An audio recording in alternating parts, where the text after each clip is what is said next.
Հիմա ուշ է սովորել մատնահարդարումը կամ մտնել մատնահարդարման ոլորտ թե չէ, հարցնում ես։ Մատնահարդարման շուրջ ամենաուժեղ աժոտաժային երևույթներն են կատարվում։ Տարին դեռ նոր է սկսվել։ Օրինակ, Սիրան Հարությունյանը դրել է մրցանակաբաշխություն։ Ահավնի Իսկանդարյանը կազմակերպել է մատնահարդարման ֆորում Հայաստանում։ Բելան եւ Կարինան ունեցան շատ մեծ սեմինար։ Իդեպ որտեղ ներկա էր նաև Ռայսա Ռուբենովնան։ Անցած տարի Հայաստանում տեղի ունեցավ մատնահարդարման առաջին ֆորումը, հսկայական էր, մեծ դահլիճով բիզնես ցենտրում, էլ չնկարագրեմ։ Անցած տարի Հայաստանում տեղի ունեցավ մատնահարդարման առաջին կոնգրեսը, իդեպ այստեղ Լենոմի կողմից ինձ տրված շնորհակալագիրն եք դուք տեսնում։ Ասկս այն կողմը ընկավ, որովհետև մրցանակից էի խոսում, հիշեցի որ այնտեղ ունեմ մրցանակներ, այնտեղ մատնահարդարման ֆորումի ժամանակ եմ ստացել, էքսպոների ժամանակ եմ ստացել, պես նաև Իրինա Թոմասյանի կազմակերպած էքսպոյի շրջանակներում եմ ստացել սերտիֆիկատ եւ շնորհակալագիր, այնպես որ այդ մրցանակներից այդ բոլոր էքսպոներին ու ֆորումներին ես միշտ ստանում եմ։ Մի խոսքով, ասածս այնա, որ ժողովուրդ, մատնահարդարման շուրջ մի կասկածեք, որովհետև երբ էլ մտնեք այս ասպարեզ, անելիք ունենալու եք։ Ինքը դեռ պիկի վրա է, արդեն տարիներ է, այս ոլորտը պիկի վրա է գտնվում։ Համառոց ավելացնում, որ Հայաստանում որպես փոքրիկ երկիր մենք նաև ունենք 3 հատ հայկական բրենդ, դե իհարկե Նուննեյլը, որ հիմնադիրը ես ինքս եմ,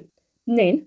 Շուշին, ու եթե այլ բրենդեր կան ես քաչա տեղյակ չեմ, ուրեմն ավելի լավ, որովհետև այսքան փոքր Հայաստանի մեջ մենք հայկական բրենդեր ունենք ենել մատնահարդարման։ Անկեղծ եմ ասում, ես դեռ չեմ տեսել ուրիշ ոչ մի ոլորտում այս կարգի մեծ աժոտաժ, այդ կլինի վարսահարդարում, դիմահարդարում, հագուստի մոդելավորում, ինչքան որ շատ եմ սիրում ես այդ ոլորտները, կապ չունի այդ աժոտաժը, եկեք խոստովանենք, որ ես չեմ տեսել այդ մյուս ոլորտներում։ Ու դրանից չի որ ես այս մատնահարդարման ոլորտի մեջ եմ գովում եմ կամ տեսնում եմ, իսկ այն մնացածը չեմ տեսնում, չէ, իրականում բոլորս ենք տեսնում, անգամ աշխատողներն ասում են նույն ջանոց, որ այս մատնահարդարման շուրջ աժոտաժը բավականին մեծ է, հա, ֆորումներ, էքսպոներ եւ այլն։ Հա, չմոռանամ հիշեցնել, որ մայիսի 3-ին նաև Երևանում տեղի կունենա իմ սեմինարը, որին կարող ես դու նույնպես գրանցվել ու մասնակցել, միանալ իմ թիմին։ Ու եթե ուզում ես շատ արագ գրանցվել կամ մանրամասների մասին տեղեկանալ, գրիր հենց այս օրվա դիտակ Երևան բառը։